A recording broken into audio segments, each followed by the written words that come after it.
It's the original Watch Along with Chat, a TV show that reinvented the way you watch movies with your friends by making a TV show about watching movies with your friends. Canceled again and again, but returning like a monster that wouldn't die until it did.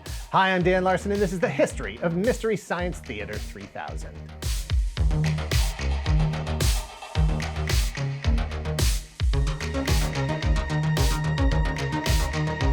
Mystery Science Theater 3000 is a, give me a minute here. How do you describe a show quite like this? It's a show where a guy and two robots watch movies and make jokes about the movies. In space. 230 episodes over 14-ish seasons across 6-ish networks since 1988, a feature film, 3 live tours, 2 conventions, books, a CD-ROM, shirts, mugs, spin-offs, and 2 Funko Pops. In the not-too-distant future, next Sunday AD, there were 3 guys and a girl named Joel, Mike, Jonah, and Emily, not too different from you or me. They worked at Deep 13 and Gizmoplex Institute, just regular people in regular jumpsuits. They did their jobs well with a cheerful face, but their bosses didn't like them, so they shot them into space. They sent them cheesy movies, the worst they could find. Then they had to sit and watch while they monitored their minds. Now, keep in mind that Joel, Mike, Jonah, and Emily couldn't control when the movies begin or end, so they had to keep their sanity with the help of their robot friends. Robot Roll Call, Cambot, Gypsy, Tom Servo, and Crow. If you're wondering how they eat and breathe and other science facts, then just repeat to yourself, it's just a show. I should really just relax. For Mystery Science Theater 3000. Thank you to 80stees.com for sponsoring this video. Click the link in the description below and use code TOYGALAXY to get 30% off your order today. What's the first thing that pops into your head when I say the 1980s or the 1990s? Don't think about it, just say it. 1, 2, 3, Rubik's Cube. Yes, they have that, or they had that, or they will have that. 80stees.com is constantly refreshing their inventory with officially licensed t-shirts featuring characters, quotes, and logos from cartoons, comics, TV shows, movies, wrestling, and music from the 1970s through the 2000s. So while I can't guarantee that everything you can think of will be in stock, I can guarantee that you'll always be surprised by the range of their selection. 80stees.com has something for everyone. Your favorite heroes like Batman, Spider-Man, Mega Man, Deadpool, and Wolverine, Voltron, both Lion and Vehicle, Star Wars, Stargate, old and older Battlestar Galactica, Motley Crue, Biz Markie, Pink Floyd, and Jimi Hendrix. Find the shirt that's right for you, the one that speaks to your interests, and lets the world know that there's no bigger fan of scratch and sniff stickers, Spam, or Kellogg's Fruit Loops than you. And you can prove it because you're wearing the shirt. Click the link below and use code TOYGALAXY for 30% off your order today. Again, that's code TOYGALAXY for 30% off your order. And thanks again to 80stees.com. Late 1988, independent UHF television station KTMA in Minneapolis, Minnesota was looking for some new programming to help bolster its schedule, which was composed of syndicated television shows like Hawaii Five-0, Love American Style, and The Andy Griffith Show, alongside locally produced fare like Saturday Night at Ringside and Sports Week with Stretch and Z. Scott, thank you very much for the comments, my friend, both about myself and Ray Webby. And the reason we're doing what we are doing here in the state of Minnesota is because of fans like you. That's what really makes it all happen. Thank you, sir, very much. For those that don't know, UHF was the younger sibling of VHF. VHF is where the major networks lived, ABC, CBS, NBC, on the upper dial. UHF was sustained by syndicated reruns and low-budget local programming on the lower dial. Kids, ask your parents about dials. Think of it like the difference between a show on Netflix or a show on YouTube. No budget, no time, no big names, like this show. KTMA's production manager, Jim Mallon, director of the 1986 trauma film Bloodhook, needed to fill a 2-hour block of time, and so he reached out to the local comedy scene in search of fresh new ideas. Joel Hodgson had just come back to Minneapolis after several years in Hollywood, reaching the pinnacle of stand-up comedy as far as his interest was concerned. See, after graduating from college, Hodgson quickly rose through the Minneapolis comedy scene, moved out to LA, then found himself doing an HBO Young Comedian special, followed by multiple appearances on both David Letterman and Saturday Night Live. After several years as a prop comic, he'd accomplished everything he wanted to in Hollywood, capped off by walking away from an offer to make a crap ton of money starring alongside Michael J. Fox in an unproduced NBC show. Instead, he went home and started thinking about what else he wanted to do since he didn't see a future as an actor in television or in front of camera at all. He wanted to write, he wanted to produce, he wanted to invent things. He briefly worked for Tonka Toys before returning to comedy, co-writing segments for Jerry Seinfeld's first HBO special. Hodgson remained active in the Minneapolis comedy scene. He taught classes on stand-up comedy, through which he met a young comedian named Josh Weinstein. Hodgson attended an improv workshop, through which he met a young comedian named Trace Beaulieu. In August of 1988, Hodgson took a meeting with Jim Mallon, who was still looking to fill programming on KTMA and thinking about producing a comedy variety series. Instead, all the pieces of Hodgson's life and comedy career began to fall into place. 1. In college, his roommate had a book called The Golden Turkey Awards that showcased what the authors considered to be some of the worst movies of all time, an exhaustive list of bad movies, many in the public domain, that someone could make a show about. 2. An image that had been sitting in the back of his mind for years from the liner notes for the song I've Seen That Movie Too by Elton John. 2 people silhouetted in front of a movie screen that he imagined were making jokes about the movie. A great idea for a show. 3. Being a prop comic also honed his skills as an inventor. In fact, he built and sold over 70 robot sculptures or puppets made from found objects, random parts of things he found in scrap bins at a local thrift store. 4. As part of his stand-up routine, he created a fictional workshop where his props were created called the Mystery Science Lab of Gizmoplex Institute. He'd worked on a version 2000 during his appearances on Letterman. 3000 sounded even cooler and more futuristic. 5. Whether he wanted to be on camera or not, he realized that he was, basically, the most famous person in Minnesota at the time, besides Prince, and Prince was probably too busy. Of course he should make a show starring him. And who better to write and produce a show for him than him?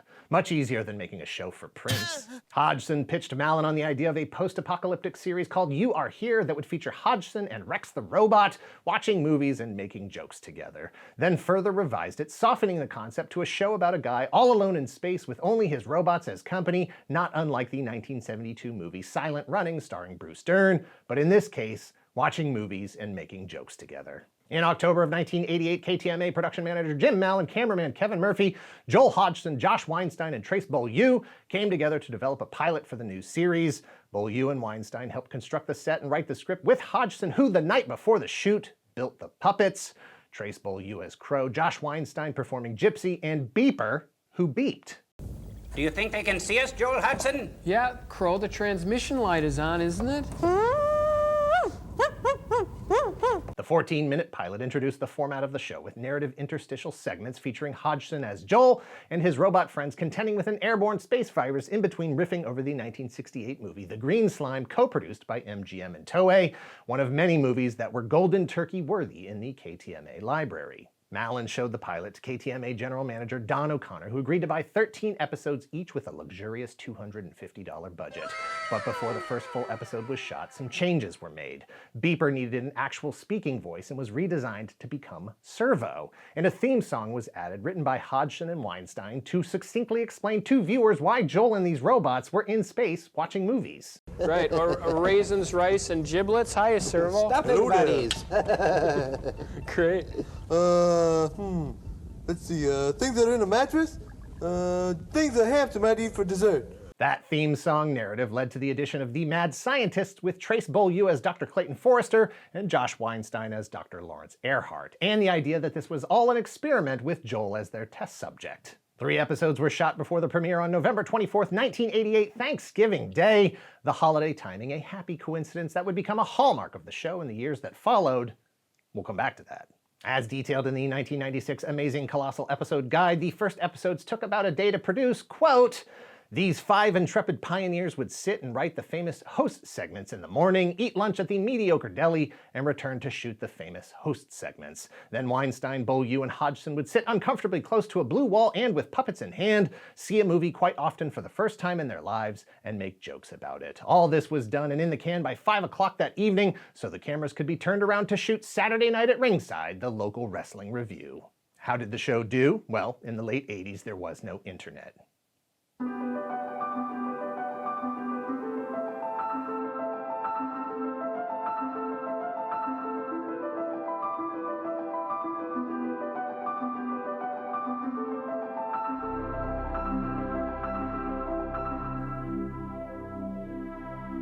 Sorry. So, in order to gauge response to the new show, Jim Mallon had the good sense to set up an answering machine that people could call into using a phone number displayed on screen in early episodes. Viewer response was so good over the course of the first 13 episodes that an official fan club was created, and KTMA extended the run 8 more episodes to a total of 21. The pilot season ended in May of 1989. Things happened even faster after that. In June, KTMA filed for bankruptcy. In July, Mallon and Murphy quit KTMA and joined Hodgson and Beaulieu in the founding of their new production company called Best Brains. They rented out a 7,500 square foot warehouse space where they built a new studio because they were already in negotiations with HBO and their parent company Time Life as the new home of Mystery Science Theater 3000. After Best Brains sent them a 7-minute demo reel of the show, HBO ordered 13 episodes as a cornerstone of their new cable network. The first ever comedy-centric cable network, generically called The Comedy Channel, launched on November 15, 1989. Thanks to the deal with HBO and The Comedy Channel, Best Brains saw their per-episode budget go from a luxurious $250 to an opulent $35,000, and they were allowed to stay in Minnesota with Prince. More money meant more writers, production crew, and performers, but it didn't change the look and feel of the production. The lean, homemade aesthetic was budget efficient, but it was also intentional. A carryover from Hodgson's days as a prop comic crafting his gizmos from thrift store scrap. It contributed to the show's success through accessibility with viewers. Mystery Science Theater 3000 felt like something that anyone could make in their garage with their friends, a little bit of money, and a sense of humor. Like this show. Mystery Science Theater 3000 debuted on the Comedy Channel November 18, 1989, 5 days before Thanksgiving. That aesthetic, that sense of hometown do-it-yourself public access charm carried through to the Comedy Channel and its evolution into CTV, the comedy network, as it merged with Viacom's comedy-centric network Ha! In April of 1991, and then again in June when they finally settled on Comedy Central out of concern that Canada's CTV might take legal action over the previous name. It became the core of Comedy Central's programming, a mutually beneficial relationship as Comedy Central had access to more movies than KTMA and took care of licensing them for riffing. They also had more time to make episodes averaging 5 to 9 days, a substantial increase from the KTMA days. It was in this era, during Season 3 in 1991, Comedy Central began running 30-hour Turkey Day marathons of MST3K episodes, with new narrative segments produced specifically for the marathon on Thanksgiving, a special holiday for MST3K since their original premiere back in 1988, and also a nod to the inspiration for the show to begin with, the Golden Turkey Awards. Josh Weinstein left after just 1 season as Dr. Lawrence Earhart, replaced in the host segments by writer and the person responsible for selecting many of the films that made it to air, Frank Conniff, the new Mad Scientist TV's Frank. Kevin Murphy replaced Weinstein as the voice of Tom Servo in the theater. Mary Jo Pehl and Mike Nelson both became regulars. Pehl as Dr. Forrester's mother in Season 5, Nelson as various characters inspired by the movies, and a head writer in Seasons 2 through 5 and halfway through Season 5 in 1993, Joel Hodgson's permanent replacement aboard the Satellite of Love. Hodgson has given many reasons for his decision to depart the show. He didn't want to be an actor. He didn't want to be on camera. He didn't want to turn into Jerry Lewis, where he kept doing the same bit years after his audience had moved on.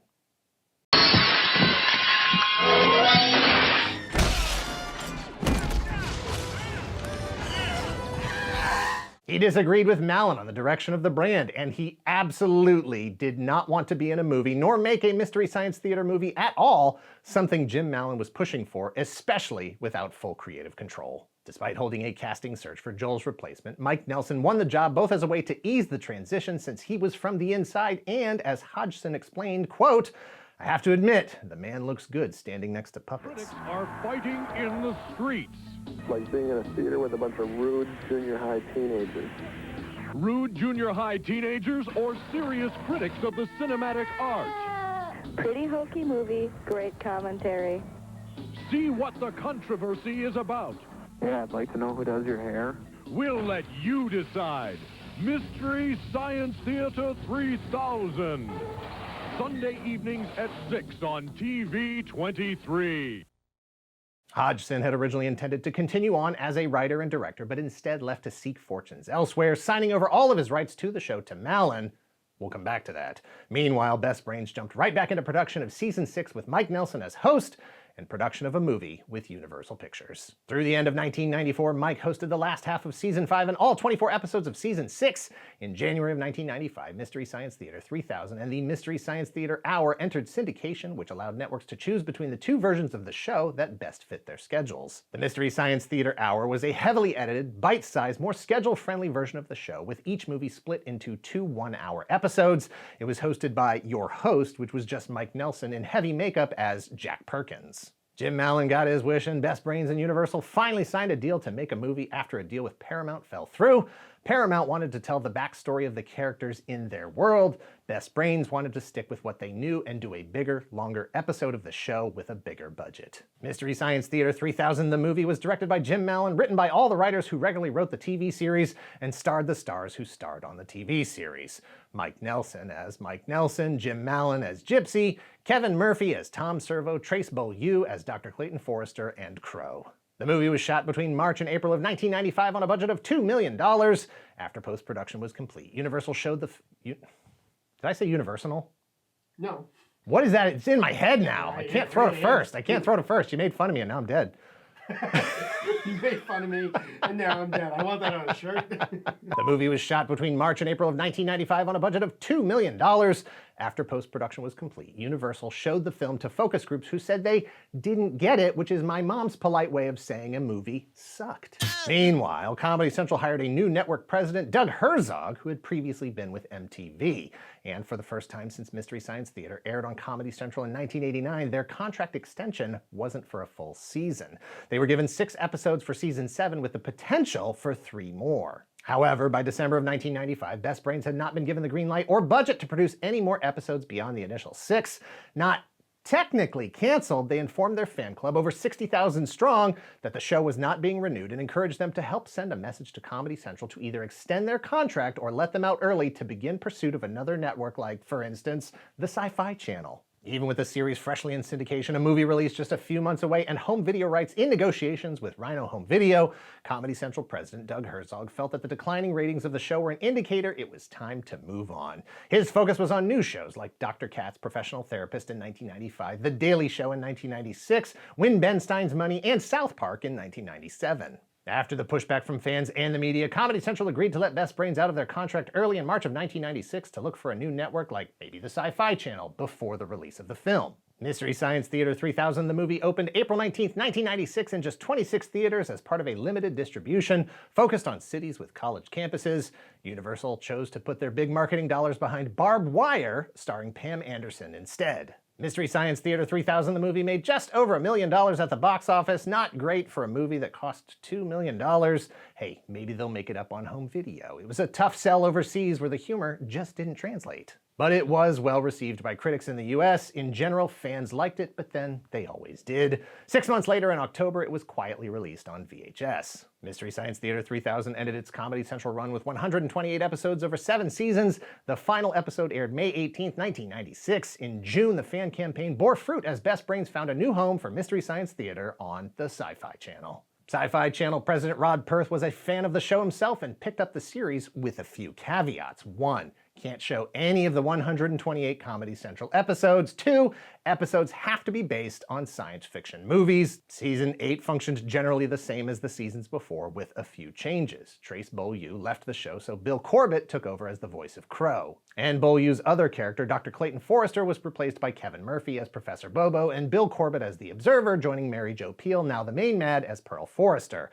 Patrick Brantzeg replaced Jim Mallon as the voice of Gypsy, the last remaining original cast member. The Sci-Fi Channel era kicked off February 1st, 1997. Season 8 ended in December after 22 episodes. 2 more 13-episode seasons were added through September of 1999, bringing the total number of seasons to 10, not counting the KTMA season. The final episode of Mystery Science Theater 3000 technically aired on August 8th. It was the end of the narrative and addressed what happened to Mike, Tom Servo, Crow, and all of the other main characters. One final episode aired out of order on September 12th due to licensing issues, but by then, fans already knew it was over. It was long after the studio had been closed and all of the props and production materials sold off at auction. Disagreements about the direction of the series' narrative and declining ratings once again resulted in cancellation and a fan campaign that was too little, too late. The time to save the show was when it was on the air, by watching it.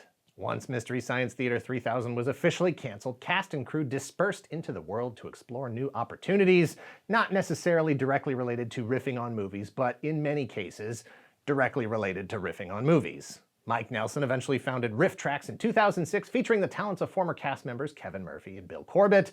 Starting as audio only, the user played it along with their own copy of whatever film was being riffed, allowing for much more popular big-name movies to be riffed, since there was no need to license the films. Joel Hodgson followed that up with cinematic Titanic in 2007, featuring the talents of former cast members Beaulieu, Conniff, Peel, and Weinstein. The format was closer to MST3K in that the riffers are featured as silhouettes on either side of the screen, and the film is included and integral to many of the gags. And in 2015, Beaulieu and Conniff started a live riffing tour where they called themselves the Mads after their roles as the Mad Scientists in MST3K. In November of 2015, a decade and a half after the last episode of Mystery Science Theater 3000, Joel Hodgson announced a Kickstarter campaign to once again bring back MST3K, and this time, it would be 100% dependent on the fans, bypassing the traditional television production pipeline that had been completely upended by streaming and crowdfunding in the new millennium. Encouraged by the fan support over the years for his cinematic Titanic project and Nelson's Riff Tracks, Hodgson made the seven-figure effort to reacquire the rights to Mystery Science Theater 3000 from Jim Mallon and Best Brains, clearing the path to the Kickstarter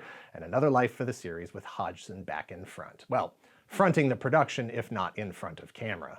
Hodgson admitted that he regretted leaving the show. In a 2008 interview, he said, quote, "I feel like I was cheated out of 5 years of MST3K. When I left the old show, I made it sound like I had something else I wanted to do, but I didn't. I just felt like I needed to go. I really thought about it, and I went through a lot of therapy later because it was kind of a personal tragedy for me." The Kickstarter campaign needed $2 million to pay for 3 new episodes. That's a budget of $250,000 per episode, plus the rights of each movie, which had gone up significantly in the 15 years since MST3K ended. The campaign hit its initial funding goal within a week and went on to become the most successful Kickstarter campaign ever at the time. When it ended on December 11th, over 48,000 backers raised over $6 million to fund 14 new episodes. The Hollywood Reporter reported on July 23, 2016 that Netflix would be distributing the successfully Kickstartered MST3K revival. Season 11 functioned generally the same as the seasons before, with a few changes. Jonah Ray as host Jonah Heston, who was allowed to make recommendations for fellow cast members to allow for optimum chemistry. Baron Vaughn was cast as Tom Servo and Hampton Yount as Crow. New villains included longtime MST3K fan Felicia Day as Kinga Forrester, daughter of Beaulieu's Clayton Forrester, and Patton Oswalt as TV's son of TV's Frank. Rebecca Hansen played Gypsy, and Cynthia, a clone of Pearl Forrester. All 3 villains maintained a legacy to the original series. While Hodgson extended the olive branch to other former cast members, Nelson, Beaulieu, and Conniff passed. All 14 episodes hit Netflix April 14, 2017, allowing fans to watch each episode individually or pretend it was Thanksgiving and binge them all in one stretch. Binge watching was encouraged for season 12 when Netflix picked up 6 more episodes packaged together as The Gauntlet.